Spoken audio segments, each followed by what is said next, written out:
Social मीडियावर दररोज लाखो व्हिडिओ शेअर होत असतात. व्हिडिओ स्क्रोल करताना कधी कधी असे व्हिडिओ डोळ्यासमोर येतात जे पाहून युजर्सला देखील प्रश्न पडतो की हे काय आहे.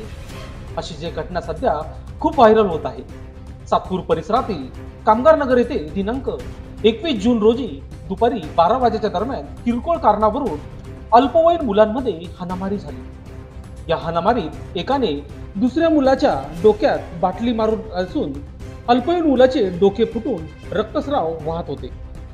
काही तरुणांनी त्याला खासगी रुग्णालयात ऍडमिट केले असता अल्पवयीन मुलाच्या डोक्यात 8 टाके पडले आहे आणि हा संपूर्ण प्रकार सीसीटीव्ही कॅमेऱ्यामध्ये कैद झाला आहे.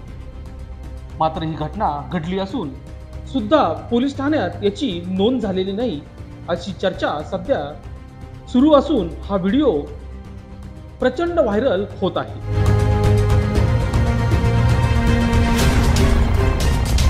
लोकशास्त्र न्यूजसाठी विशेष प्रतिनिधी नाशिक.